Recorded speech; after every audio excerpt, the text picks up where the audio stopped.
Hey guys, welcome to my channel, Claren Hayes. So, buat yang belum pernah nonton video di channel aku, perkenalkan diri dulu ya. Nama aku Claren Hayes.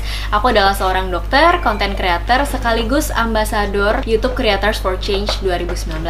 Dan hari ini kita kedatangan seorang tamu yang sangat spesial karena jujur aja untuk ketemu tuh waktunya sangat-sangat ketat ya. Karena belakangan beliau sangat sibuk terkait dengan kondisi negara kita yang sedang dihebohkan oleh suatu virus. Nggak usah lama-lama, ini dia Sekretaris Direktorat Jenderal P2P Kementerian Kesehatan RI, Pak Ahmad Yuryanto. Halo. Selamat malam. Halo. Terima kasih banyak sudah menyediakan waktu untuk Ya, hadir. saya yang terima kasih bisa ketemu ini.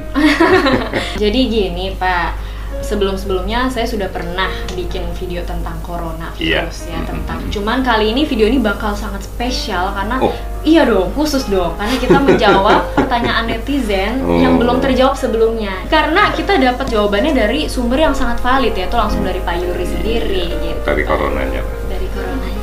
Oke, baik. Sebenarnya COVID-19 nih apa sih Pak? Masyarakat tuh masih gimana ya? Mungkin masih bingung. Kenapa dia tuh bisa sampai mematikan gitu? Apa yang diserang?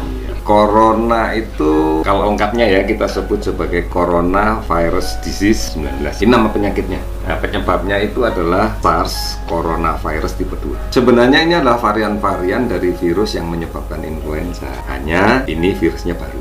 Kalau dibilang mematikan, iya. Tetapi kalau dihitung kekhawatirannya, kita tahu corona ini ada 7 varian mutasi yang menyebabkan sakit pada manusia. Ada 4 yang lainnya adalah seasonal flu, nggak ada masalah. 2 saudara yang lainnya ini yang sangat terkenal. Di tahun 2002 ada yang disebut dengan SARS, Severe Acute Respiratory Syndrome, itu corona juga. Angka kematiannya hampir 13%. Kemudian ada lagi di 2011 saudaranya juga, tapi tidak dari China, dari Middle East, disebut MERS. Ini agak jahat ini, angka kematiannya antara 30-40%. Mungkin buat yang belum paham Pak, maksudnya 30-40% Ya, itu artinya dari 100 orang kira-kira yang meninggal itu 30-40 orang.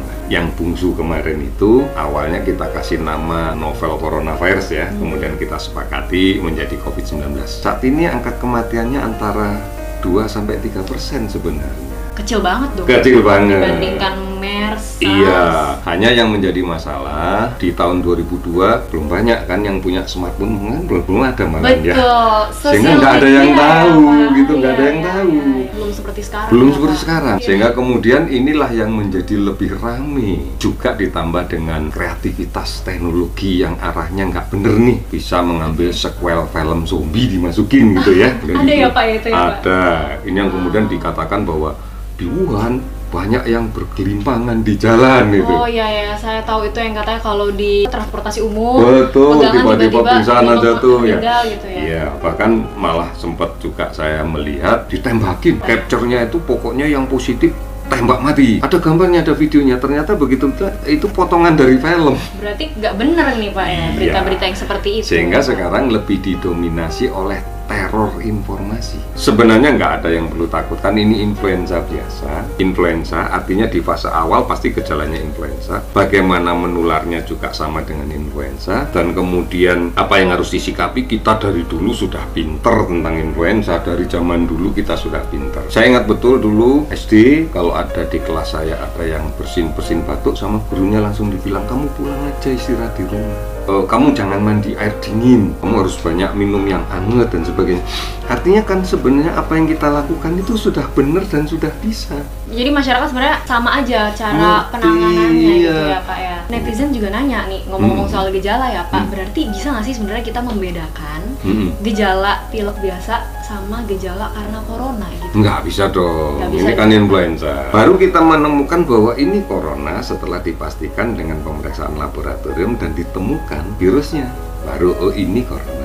Kemudian nih teman-teman nih denger info tuh banyak Pak, seperti misal tadi jabat tangan, jangan jabat tangan dulu sekarang, napas dulu. Ada lagi Pak, uang kertas katanya bisa menular juga tuh, hati-hati jangan pegang. Sekarang atau jabat kaki gitu ya. Iya kan banyak kan kita lihat di video yang viral pakai kaki kanan kiri kan gitu.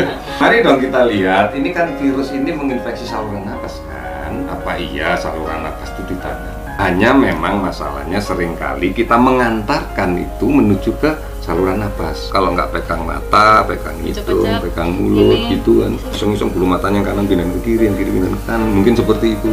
Tandanya bisa gitu. Tandanya bisa. Oleh karena itu, ya yang sakit pakai masker dong supaya nggak bagi-bagi penyakit. Kalau dia pakai masker bersin-bersin pun ketangkep di situ. Yang sehat yang nggak usah.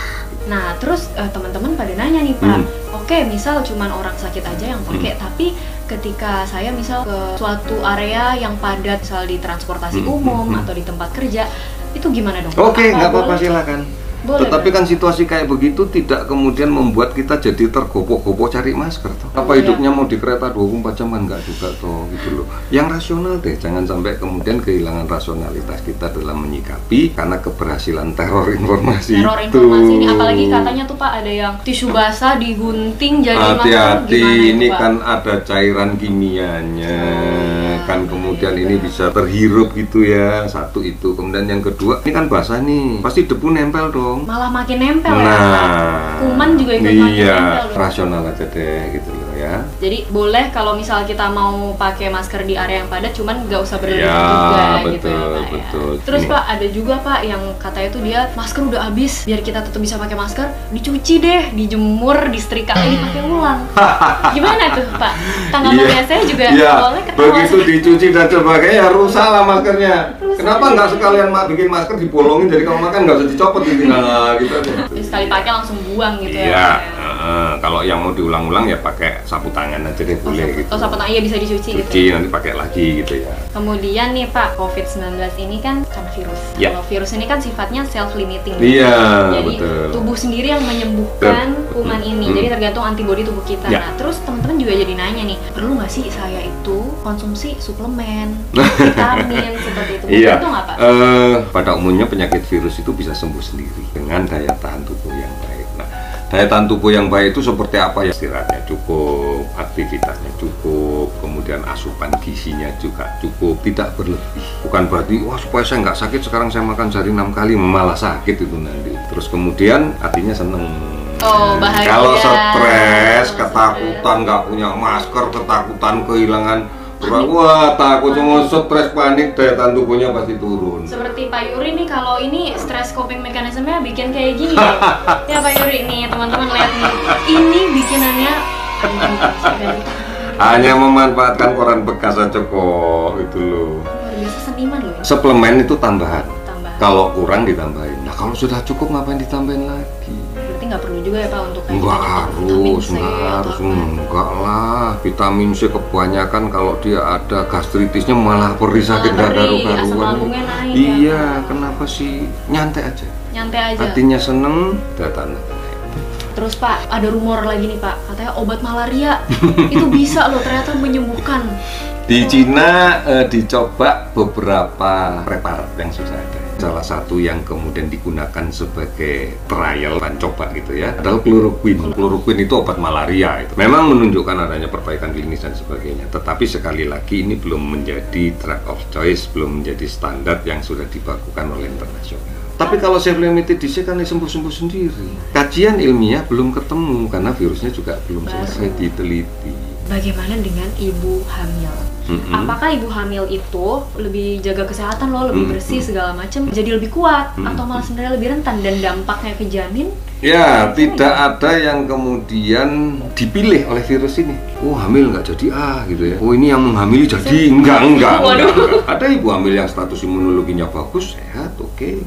Tapi ada juga ibu hamil yang status imunologinya nggak bagus kan? Maksudnya status sistem kekebalan iya, status gitu, kekebalan tubuhnya dan sebagainya. Kalau ibu hamil ini ibu hamil yang sehat dan sebagainya, insya Allah nggak apa-apa deh. Kalau ibu hamil ini ibu hamil dengan penyakit jantung atau ibu hamil dengan diabetes dan penyakit jantung dan ginjal itu pasti lebih lama gitu ya. Yang tadi itu ya Pak. Kalau kita berpikir tenang, tidak kehilangan rasionalitas berpikir, kita bisa menilai sendiri kok ini bener atau nggak bener itu bisa kok. Ini mitos atau fakta? Iya.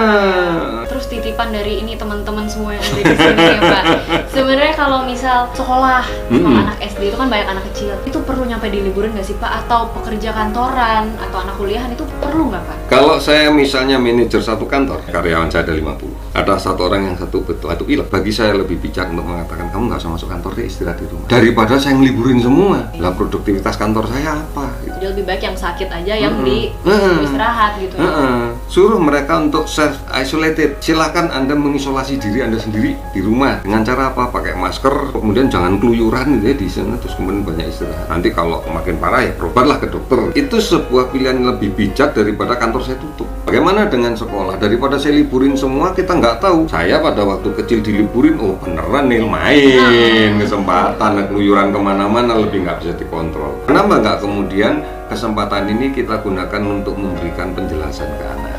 Jadi dikumpulin. Iya, mengapa nggak kita lakukan edukasi? Pelajaran mencuci tangan misalnya, yuk cuci tangan. 6 langkah. Iya, bagaimana dan sebagainya silakan. Nah, mestinya di dalam kondisi seperti ini momen baik nih untuk berbenah semua ya. Kalau kita mengajari anak-anak sekolah untuk cuci tangan, permasalahannya ada nggak infrastruktur yang disiapkan? Ada 12 kelas, wastafelnya 1. Padahal kita ngajari dia suruh cuci tangan. Sarannya nggak ada. Nggak ada, ngantri belum sampai gilirannya kelas masuk. Dari sisi pemerintah nih Pak, kekurangan sarana prasarana kayak gini, sebenarnya ini di bawah Kementerian Kesehatan atau Pendidikan? Iya, namanya pendidikan itu urusannya tanggung jawabnya siapapun, termasuk tanggung jawabnya orang tua. Kalau orang tuanya sayang sama anaknya ya orang tua itu bikin wastafel apa sih susahnya gitu loh. Atau beli sabun bareng-bareng mungkin buat anak-anaknya, kan sabun nggak mahal-mahal juga. Iya, nggak mungkin satu sabun untuk sekali cuci tangan kan? Yang mahal mah masker ya guys. Iya. Coba kalau kita tidak kehilangan panik kita, tidak kehilangan rasa rasional kita, nggak ada yang sulit kok.